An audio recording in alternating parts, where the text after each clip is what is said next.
like some of you have already gotten to meet our teacher today, Jack Boyd. Jack is from Darlington Fabrics. He's worked in textiles for over 35 years and specifically with fabrics used in bras and other lingerie for the past 33 of them. Jack sees himself as a translator, someone who learns what designers want their garments to do and then converts that into words that those who make the fabrics can understand.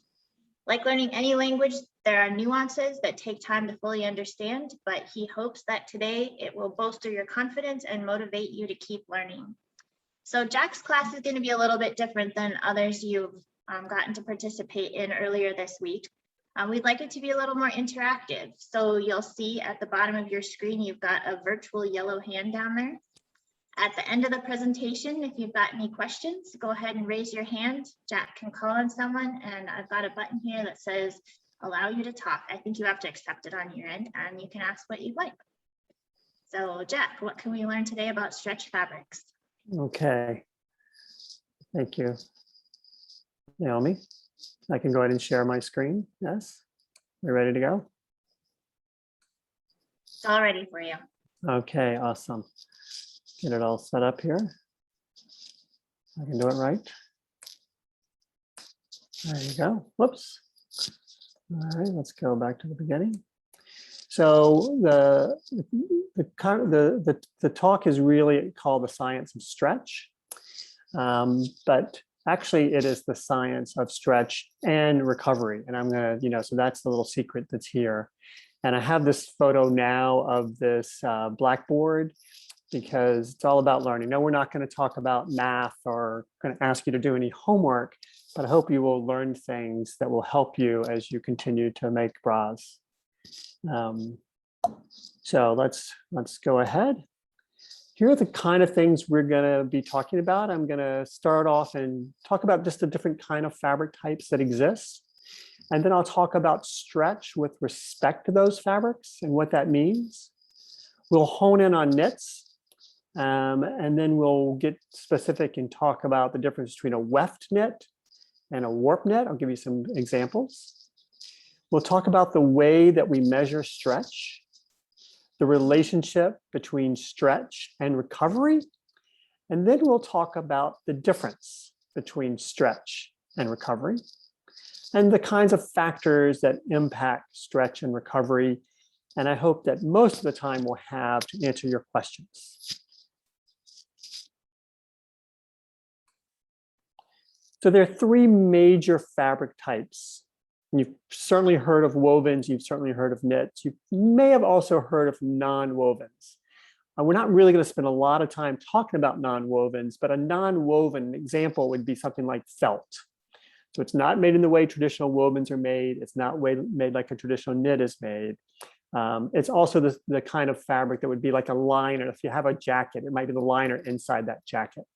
So, but that's enough about non-wovens. We're really going to be talking about wovens, and we're going to talking about knits and the relative stretch of those two products. So a woven, like this shirt, this blue and white shirt, a traditional woven doesn't have any kind of stretch. You think it, probably your bed sheets are probably woven, right? So that's, they don't really stretch when you pull them in any way.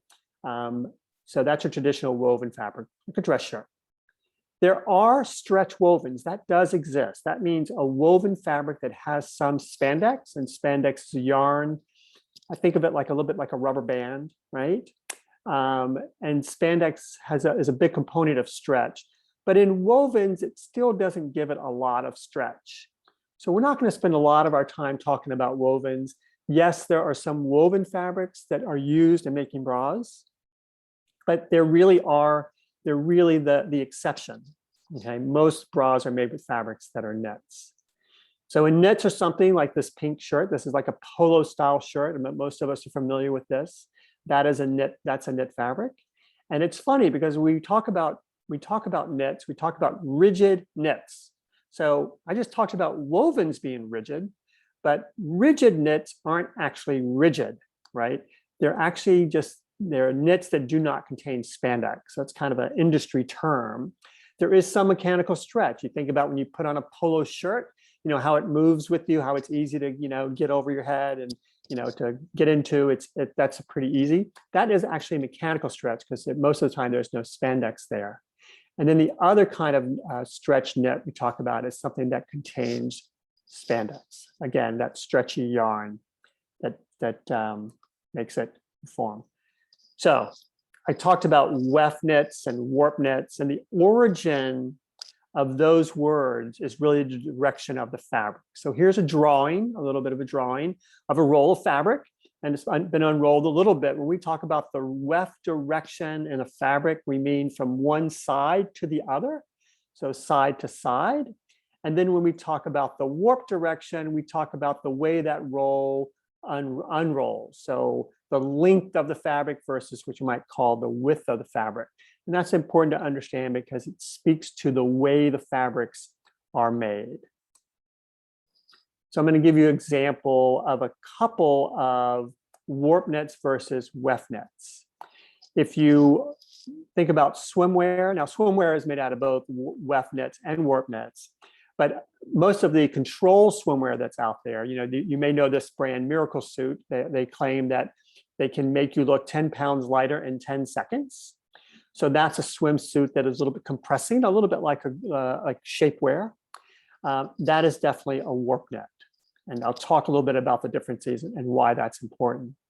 A great example of another weft net, which is circular knitted, would be a sock. That's a circular knitted product.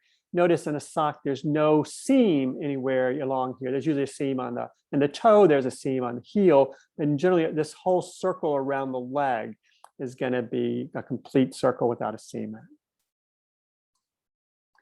This is what a weft knit machine looks like. You can see why it's called circular knitting, right? So you can see all these yarns around this circle.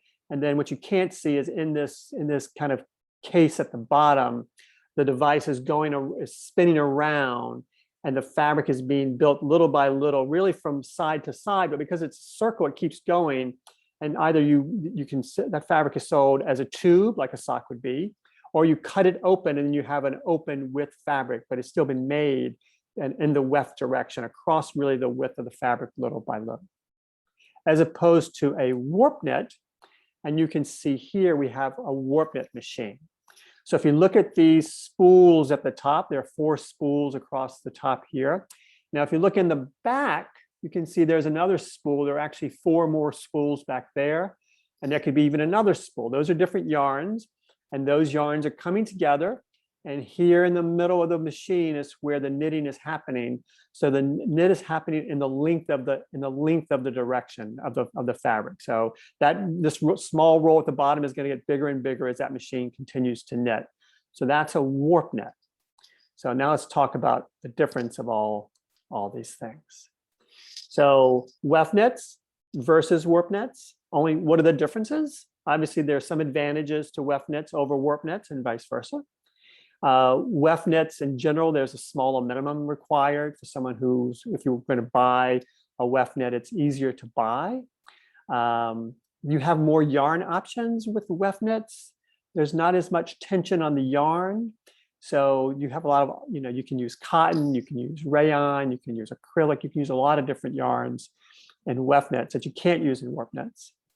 The fabric will come off either tubular, so in a tube like a sock, or you can take that and you can open it up, basically just slice it open. Weft nets tend to be less restricting on the body. And I always like to say, when it comes to design options, you get more design options for the money you have to spend to buy the machine. This is from a manufacturer's point of view, of course. Warp nets, on the other hand, they tend to be more stable. If you think about that Miracle Suit swimsuit, that's compressing, making someone look 10 pounds lighter in 10 seconds. So that maintains its shape. It's very stable. It's not going to run or deknit. We all have, these fabrics that if you get a cut in them, they start to unravel or run. That's not going to happen with a warp net. Warp nets provide consistent support, and they can have what we call engineered performance in terms of the way we design them. And they have excellent burst strength. Now, what I mean by that, did you ever put on a garment, and pull it on, and all of a sudden you poke your fingers right through it? that's much less likely to happen with a warp net. So just give you a little sense of the difference between the two. So when we think about stretch, we want to think about how do we measure stretch? Well, for most of us, we don't own a fancy machine, right? So most of us, the easy thing to do is to take a ruler like we have here. You can do it by hand. Start with, let's say 5 inches of fabric and pull it as far as it'll go until it gets to the maximum extension. Now this ruler, this example says it only is going to stretch 100%, so from 5 inches to 10 inches. But in fact, there are fabrics that stretch much more than that. So, you might want to use a yardstick instead of a, this is a 10-inch ruler, which is probably an odd size. And you can say if it's 5 and if it goes to 6, it's 20%. If it goes to 9, it's 80%. If it goes to 5, it's 100%, et cetera. But, if I try to stretch a fabric this morning, and then I try to stretch it tomorrow, I might not be feeling the same. I might be feeling like, I had my Wheaties this morning, I'm feeling pretty strong. I can really stretch that fabric out. But tomorrow I might, maybe I didn't sleep well, maybe I had a bad dream. And, I'm just not as strong in general. So I might not stretch that fabric the same. So in a textile company like the one I work for, and most of my competitors, all of my competitors really, we use machines to measure stretch.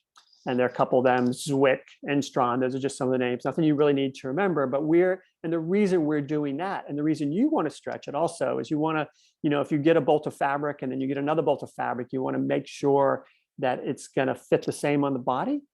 And when you're doing the stretch, you probably test it in both directions, both the weft direction and the width direction. Because you want the fabric to be consistent. If you're going to make the bra the same way every time, you have to make sure the fabric is the same every time so that it fits the same. So now let's talk about the relationship between stretch and recovery. So think about this. So these are two hands, you're pulling the fabric out, right? And what happens when you do that? The fabric pulls back on you, right? Pulling out is the stretch. The fabric pulling back is its recovery, right? Pulling out is the stretch. And that tension of trying to pull your hands back together, that is the recovery. Now, and that's what that means is really that's the support that you feel in your garment. Now, this looks more daunting than it is, but this is a very simple demonstration of the difference between the stretch and the recovery. So what happens, so the blue line is stretch. So let's say you strain is the stretching, right? So you take it from zero from rest and stretch it out to whatever point you go. The maximum here, they went to this point B. And then when they let it go, it came back to its original form. That's recovery. The difference you see is the stress is different. So in other words, at the same percentage of place, let's say this is 20%, the amount of stretch is going to be higher than that same point when it comes back and recovers. So you pull this fabric out and then you release it and it goes back in. So pulling it out requires more power than letting it go, but it does come back to the same shape. So this line, again, that's stretching, like when you're putting something on, when you're donning it. And then this red line is actually the amount of support that you feel at any percent extension of the fabric on the body. So there are a lot of different factors that impact the stretch and recovery of any given fabric, right? So there are so many different fabrics that are out there that are available to you. You may find something you think, well, that's a really beautiful fabric. I want to make a bra from that. And you may pick up something else and say, how do these two compare? So there are a lot of different reasons. There's simply the construction. So that's just the way that it's made. It can be made on a specific kind of machine. So think of the difference of a sock and something that you crocheted, right? So those are very different constructions. So that's one way that you can have an impact on the stretch and recovery of a product. Then even within that, there are different stitches. If you knit or you crochet, there are different stitches that you use. That also will impact the stretch and recovery of the fabric. The weight of the fabric, heavier, lighter, all those things have an impact. Gauge is something really we're talking about. It's a machine thought, but also, we talk about the gauge of knitting needles, even for hand knitting. That's the size of the needles. And in our business, we think of the number of needles in 1 inch around that machine. And then the way, of course, the way the fabric is processed, the way it finishes that might be added. So all these are factors that are going to impact the stretch of a fabric. Now, this is one of the other things that's going to impact the stretch and recovery of a fabric, and that's the spandex. I talked about it as being basically like a rubber band, right? And that's essentially what it is. It lasts a lot longer than that, of course. And it's also generally a lot smaller than a rubber band. But we talk about that. We talk about denier. If you ever hear that term denier, denier is just the weight. It's the weight of the yarn for certain, and it's a lot of yarn, 9,000 meters, so almost 10,000 yards of yarn. And 1 gram would be the smallest. Obviously, that's really small. And we talk, on this list, we show you the relative difference between 1, 10, 30, 100 deniers, and 600 deniers. So you can see that depending on the yarn that's being used to make your stretch fabric, then that's going to impact the stretch and the recovery. Think about a big, thick rubber band versus a really thin rubber band.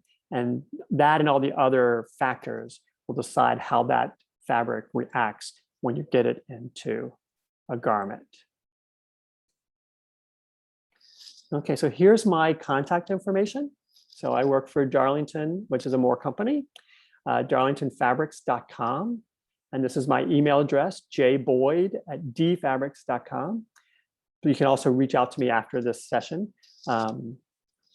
And now I am ready for some Q&A. So I'm going to stop my share. All right.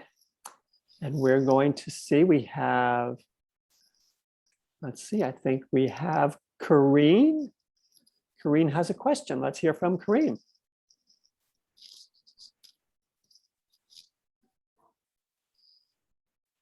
Go ahead and unmute, Kareen.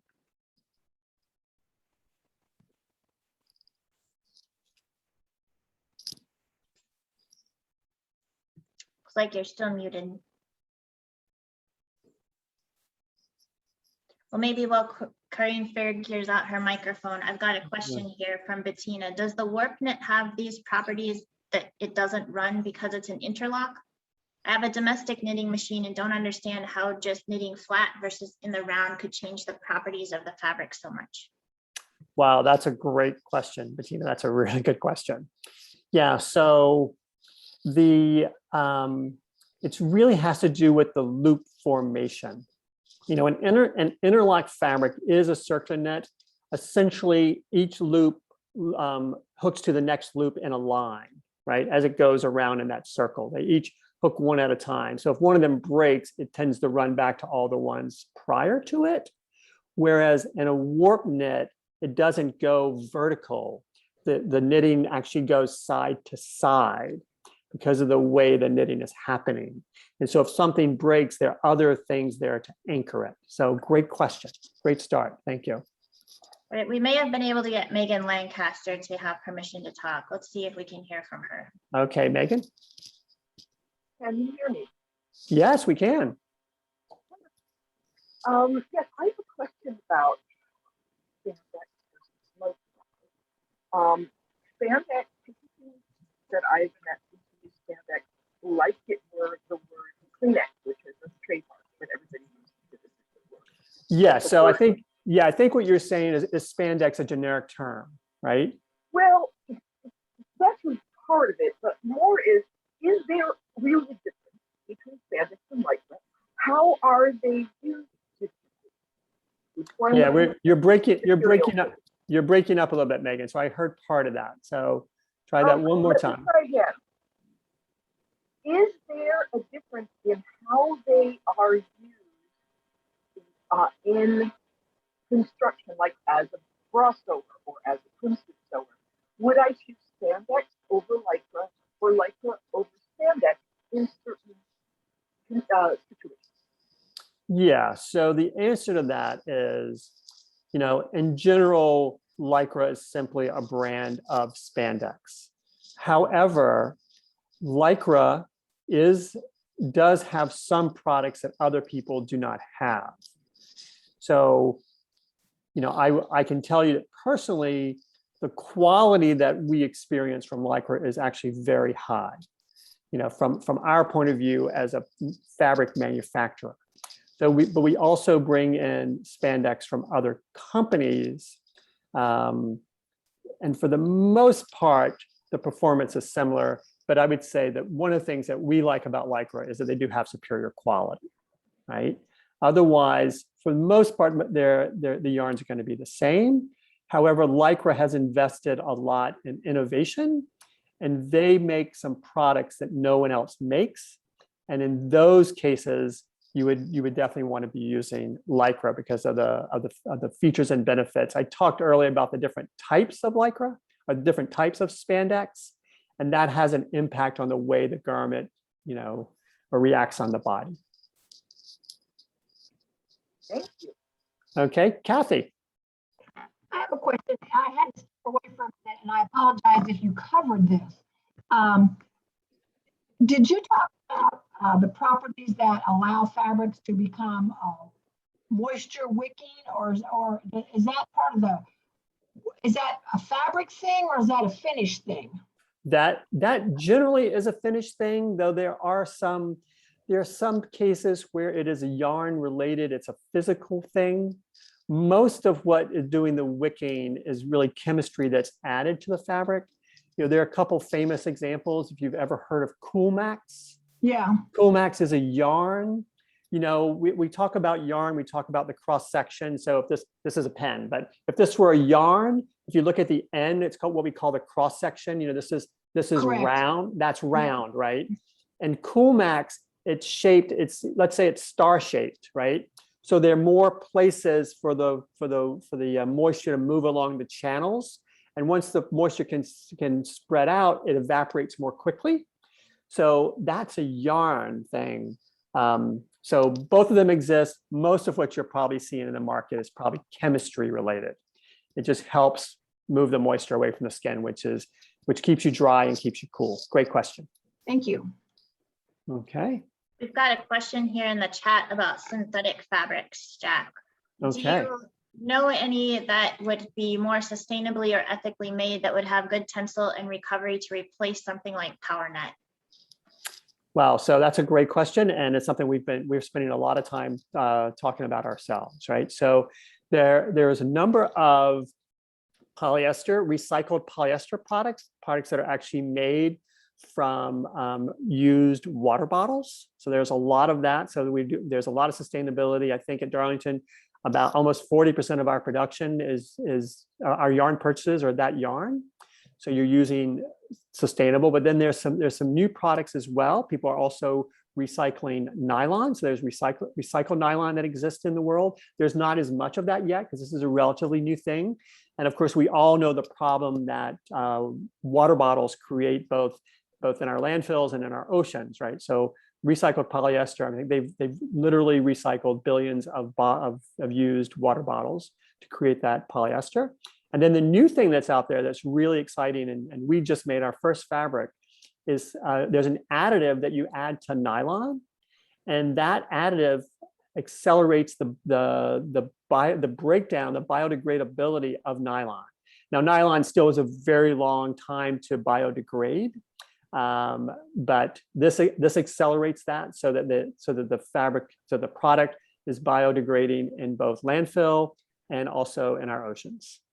So sustainability is really important to the textile industry. Thanks. We also have a question here. Most of us are purchasing fabric online. Is there a way to tell if it recovers well when we're looking at online fabric? Ooh. Well, you can look for a few characteristics.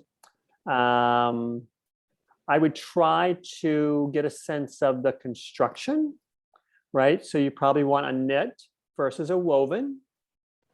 And you probably are looking for something that has some kind of spandex in it.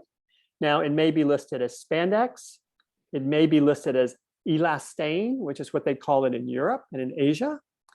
It may be listed as lycra or some other, but usually it would say lycra spandex or the other brands of spandex that are out there. And generally speaking, though not always, but generally speaking, higher percentage of spandex means better recovery. Though also you don't want to get to the point where it's so much spandex, it becomes restricting and uncomfortable to wear. So it's a little bit of balancing. So unfortunately, there's a little bit of trial and error, but hopefully that'll get you off to a good start. Thanks. We also have a question related to the spandex. What exactly is it? Can a fabric be pure spandex, and what is it made of? Yeah, so what it's made of is one of the big secrets. It is a synthetic product that is made from petrochemicals. Number one, I don't know the chemical component exactly. And could you have something that's 100% spandex? Very unlikely would you want something that's 100% spandex. Number one, it wouldn't dye, because spandex itself doesn't dye. So, and it probably wouldn't be very comfortable, because a lot of the comfort that you feel in a garment is actually coming from the nylon or the polyester, right? So, the way the yarns are created. So, a certain yarn is actually composed of nylon and polyester, composed of really micro yarns that are part of that yarn twisted together. And that's where you feel the softness against your skin. It gives all those properties, the dyeability. There are fabrics out there that are as high as 50 or 60% spandex. They're very expensive, and they're very controlling. So, I would say in general rules, I would try to go between 15 to 20% spandex, depending on the kind of garment you want. If you want a garment that doesn't need to do a lot of support, just needs to cling to the body, then you can go with less. Excellent, thank you. And let's see, I had another one up here. What kind of knit is a power knit? It looks so different from anything else. Yes, so a power net is actually a warp net. And that's something that's made on a warp knit machine. It's something, and there are other meshes that exist, but the word power net to me is something that has a very specific look and feel. It's an open mesh, usually pretty small holes. And it's used, a lot of people use that for a bra wing, for example. That's a good place for a bra wing. It's very supportive, it stretches, and it allows some breathability. Thank you. And is a weft knit fabric considered inferior to a warp knit fabric? I plead the fifth on that. Just kidding. As someone who works for a company that only sells warp knits at this point, certainly in my career, I've worked for companies that sell both warp knits and weft knits. And I would say absolutely that is not the case. That is not the case. But for certain types of garments, if you want a garment that maybe is going to have more support, then you want to go with a warp knit. And if you something when you put it on in the morning, it's going to feel a certain way, and you want it to still feel that way at the end of the day, the amount of support that it provides, then you probably need a warp knit. If you want something that just feels comfortable and allows you to just relax, then I find that circle nets, I wear lots of them myself. Circle nets are really quite good for that. So you'll probably need to test them out and do a couple of different garments to see what works best for what you're trying to achieve in your garment. Thank you. I think all of us would love to take a field trip to Darlington Fabrics. We've got a question along those lines. Can you give an example of the fabric or stretch properties someone was looking for, and how you accommodated that in the fabric making process? Ooh, okay. So probably not something that you're doing, but there are a lot of molded bras out there, right? So a molded bra means that you take the fabric and you take a mold and you push that into the fabric and you heat it and you hold it. And then when you take it out, the fabric still has the shape, let's say, of the cup, right? And so one of the things that happens when you do that is the fabric separates, right? The fabric separates when you stretch it like that. And so you get some problems with opacity. So the way we address that, right? I talked about gauge earlier. Gauge is the number of needles per inch. So the more needles, the closer the yarns are to start with. So we can advise someone, if you're gonna mold this to size, whatever your target size is, we would recommend this gauge fabric. We would recommend this weight of fabric. And then we would also recommend chemistry on the fabric, so that once it's molded, the color doesn't turn to a different color, because the heat can do that to the dye stuff. So that's one example. Excellent. And I think there's another question here that we've all wondered at some time. Why do some knit fabrics pill much more than others? Ooh, that's because of the kind of yarns that are used to make it, right? So there are two different kinds of yarns. The yarns that we call filament yarns, which means they're essentially they take the raw materials and they put it into this big shower head, right? And then they squeeze it through the holes in the shower head, and the yarn comes out in a continuous stream. It's a continuous stream, like really being in a shower. And then those yarns are twisted together. So it's a continuous yarn. It's not broken up. The other thing would be like a polyester or polyester cotton, right? Where you take the cotton and you chop it up into little pieces, and then you spin it all together, right? We maybe you haven't seen this, but you spin all that yarn together. That's called a spun yarn. So those yarns are broken pieces, kind of twisted together at very high speed. Those are more likely to pill, because when something scrapes against that, it's easy to pull one of those yarns free. Whereas with a filament yarn, this continuous yarn, that's less likely to happen. Thanks. I wondered that so much. I have one more question, and then I think that's going to be the end of our class today. But lastly, what types of fabrics does your company make? So we make warp knit fabrics. We make tricots. We make what's called Rochelles. We make power nets.